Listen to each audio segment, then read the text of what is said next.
আমাদের ভালো লাগাতে সকলকে অনেক অনেক অনেক স্বাগত জানিয়ে আমার আজকের গল্প আরম্ভ করছি। আজকের গল্প পরিণতি। গল্পটি তাহলে শুরু করি। এবছর শীত আগে আগেই এসেছে। পাড়াগাঁয়ের শীত একেবারে হাড় কাঁপুনি ঠান্ডা। এই গ্রামখানি বড্ড বেশি সুন্দর। মাটির পথ, সর্বত্র বিস্তৃত চাষের জমি, গাছগাছালিতে পরিপূর্ণ। গ্রামের বাম দিকে রয়েছে ঘন জঙ্গল এবং গ্রামের শেষ সীমানায় রয়েছে নদী। নদীর ওপারে শ্মশান। দিনে দুপুরে সেদিকে কেউ যায় না। সন্ধ্যা 6টা বাজতে না বাজতেই গ্রাম আঁধারে ঢেকে যায়। গ্রামে এখনো বৈদ্যুতিক আলো আসেনি। এই গ্রামেরই বাপ হারা ছেলে নাড়ু। বয়স তার 21।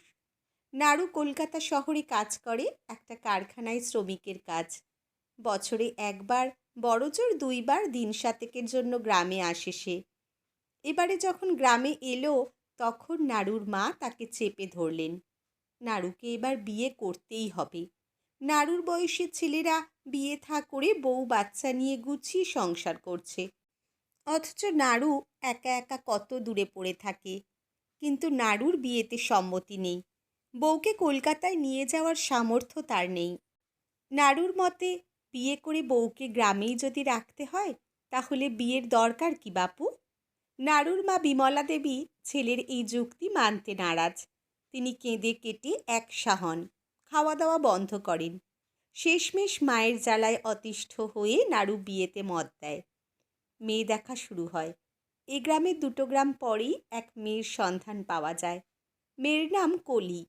কলির বাবা মায়ের 4 ছেলে মেয়ে। সবচেয়ে ছোট কলি। অভাবী পরিবার কলিদের, তাই কোনো বাছবিচার নেই। পেটে 2টো ভাত দিতে পারবে এমন পরিবার হলেই মেয়েকে পার করে দেবেন তার বাবা। নাড়ুর সে যোগ্যতা আছে, বউকে খাইয়ে পরিয়ে রাখতে পারবে। কলিকে দেখে বিমলা দেবীর ভারী পছন্দ হয়। বয়স 16-র বাচ্চা একটা মেয়ে। যেহেতু কারুর আপত্তি নেই, তাই দিনক্ষণ দেখে ওই শীতের দিনেই কলি ও নাড়ুর বিয়ে হয়। কলিকে যেদিন ঘরে তোলা হয় সেদিন নাড়ুদের মাটির ঘরে পুরো গ্রামের মানুষ জড়ো হয়। কলিকে দেখে তাদের মুখ থেকে প্রশংসা সরে না। কি সুন্দর মেয়েটা! ডাগর ডাগর চোখ, টিকালো নাক, গায়ের রং দুধে আলতা। গ্রামের মানুষের চোখে মুখে অমন মুগ্ধতা দেখে বিমলা দেবীর গর্ব হয়। খুশিতে তার চোখ চকচক করে ওঠে। এমন সুন্দর বউ গ্রামে আর একটিও নেই। বিয়ের 2 দিন পর নাড়ু শহরে চলে যায়। গ্রামে একা হয়ে যায় তার বিধবা মা এবং কলি। বিমলা দেবী কলির যত্ন নেন, তাকে নিজের মেয়ের মতোই ভালোবাসেন। কলিও শান্তশিষ্ট লক্ষ্মীমন্ত মেয়ের মতো বিমলা দেবীর কথা শুনে চলে। গ্রামের আর 5টা বউয়ের মতো কলিও হাতে পায়ে দারুণ চটপটে। এই বয়সেও সংসারের সমস্ত কাজে পটু। ধীরে ধীরে কলি ঘরের সব দায়িত্ব নিজের কাঁধে তুলে নেয়। ভোর ভোর কাঠ কুড়িয়ে আনে, ঘুঁটে দেয়, রান্না বান্না করে। এসব দেখে বিমলা দেবীর চোখে জল জমে। ঈশ্বরের কৃপায় তিনি একখানা সোনার টুকরো মেয়েকে নাড়ুর বউ করে এনেছেন। পেরিয়ে যায় 5টি বছর। বিমলা দেবীর সংসারে বহু পরিবর্তন হয়। তার 2টি নাতনি হয়। তারা গ্রামের স্কুলে যাওয়া শুরু করে। নাড়ুর আয় খানিক বাড়ে, ফলে সে কলকাতা থেকে এটা ওটা কিনে আনে। তবে সবচেয়ে বড় পরিবর্তন হলো বিমলা দেবীর সংসার আর তার সংসার থাকে না। পুরো সংসারটাই কলির দখলে চলে যায়। কলির স্বভাব বদলেছে। এখন আর সে চুপচাপ থাকে না, উল্টে ঝগড়া করে নাড়ু 14 গুষ্টি মাথায় তোলে। বিমলা দেবীকে সে 2 চোখে সহ্য করতে পারে না। কলি কোনো কাজে হাত দেয় না। বৃদ্ধা বিমলা দেবী একা হাতে সব কাজ করেন। কলি জানে যে বুড়ি তেমন কিছুই করেনি, তবুও তাকে দেখলেই কলির গা জ্বলে যায়। বিমলা দেবী এখন বাড়তি, বুড়িটা মরলেই সে হাঁপ ছেড়ে বাঁচে। দিন দিন কলির অত্যাচারের মাত্রা বাড়ে।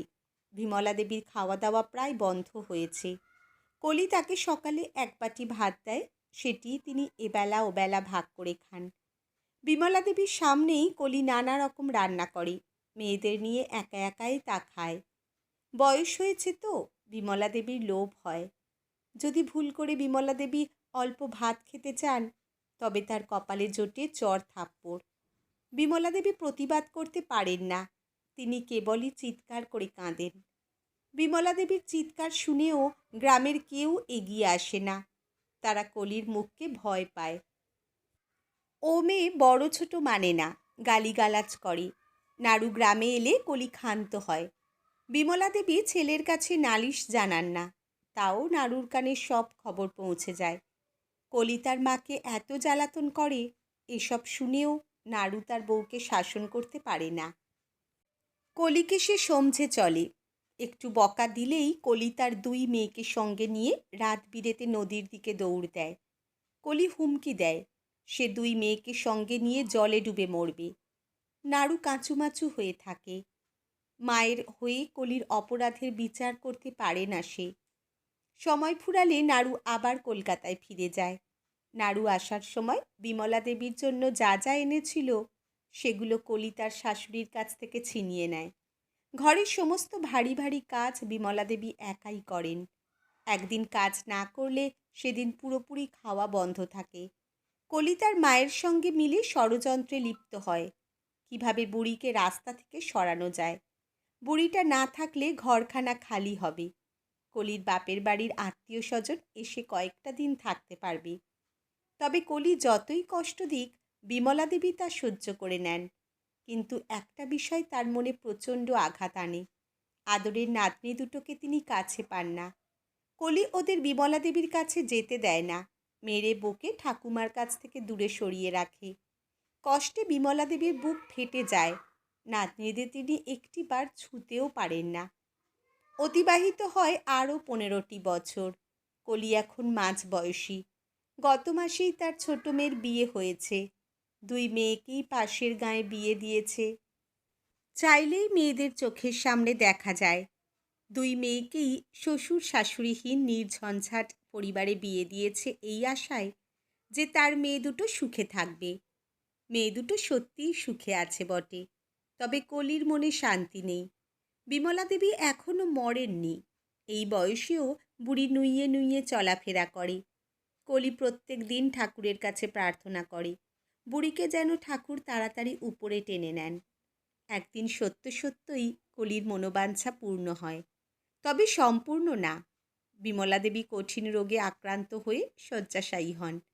কলি তাকে টেনে হিঁচড়ে ঘরের বাইরে বের করে আনে, উঠোনে একখানা কাঁথা পেতে শুইয়ে রাখে। বৃষ্টি হলে বিমলা দেবী চিল্লা পাল্লা করেন। কলি সেসব শুনেও শোনে না। বিমলা দেবী বাইরে শুয়ে ভেজেন, বিছানা নোংরা হয়, এতেও বিমলা দেবী চিৎকার করে ডাকেন, অ বউ, শুকনা কাপড়টা পরাই দিয়া যাওনি।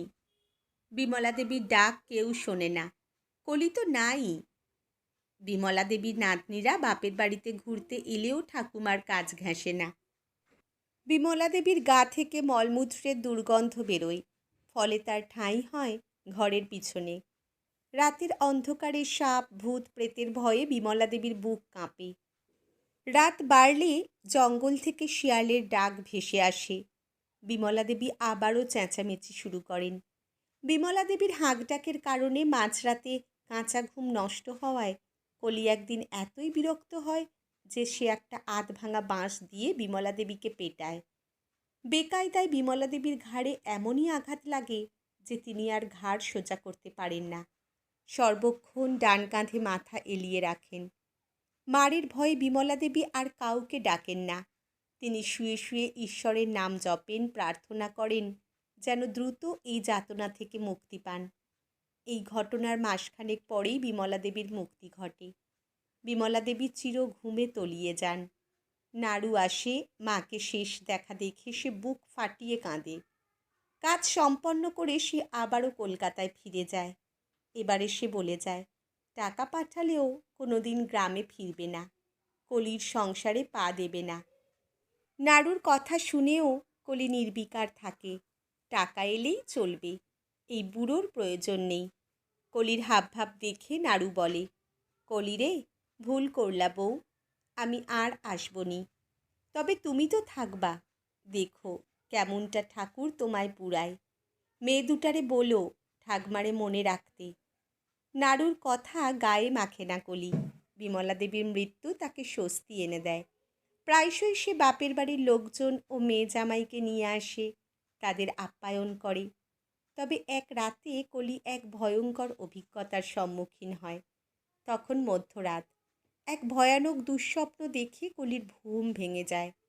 পিপাসা বোধ হওয়ায় কলি উঠে বসে। তখনই সে আঁতকে ওঠে। অন্ধকারেও কলি স্পষ্ট দেখে যে তার পায়ের কাছের জানালার বাইরে বিমলা দেবী ঘাড় কাত করে দাঁড়িয়ে রয়েছেন, যেমনটা তিনি মারা যাওয়ার আগে ঘাড় বেঁকিয়ে রাখতেন। কলির শরীর থরথর করে কেঁপে ওঠে, তার সর্বাঙ্গ ঘামে ভিজে যায়। কলি এক গগনবিদারী চিৎকার দিয়ে ছুটে ঘর থেকে বেরিয়ে আসে। সে রাতটা ঠাকুর ঘরে বসে কাটিয়ে দেয় কলি। পরের দিন বড় মেয়েকে খবর পাঠায়। কলির বড় মেয়ে শীঘ্র জামাইকে নিয়ে বাপের বাড়ি চলে আসে। কলি ভীষণ ভয় পেয়েছিল, তাই মেয়ে জামাইকে তার কাছেই রেখে দেয়। সব ঠিকঠাক চলছিল, কলিও সমস্যা থেকে মুক্তি পেয়েছিল। কিন্তু বছর ঘুরে যেদিন বিমলা দেবীর মৃত্যুবার্ষিকী, সেদিন স্নান করতে গিয়ে পুকুর পাড়ে পা পিছলে পড়ে যায় কলি। কলির কোমর ভাঙে, সেও শয্যাশায়ী হয়। কলির দেখাশোনার জন্য তার ছোট মেয়ে জামাই উপস্থিত হয়। যদিও কলির মেয়ে জামাইয়ের মূল উদ্দেশ্য ছিল কলির যত্ন নেওয়া, তাও দুই মেয়ে ও জামাই থাকা সত্ত্বেও কলির দেখাশোনা হয় না। পরিবর্তে কলির ঠাঁই হয় উঠোনে, যেখানে বিমলা দেবীর স্থান হয়েছিল। কলিরও খাওয়া হয় না। তার কাপড় নোংরা হলেও কেউ পরিষ্কার করে দেয় না।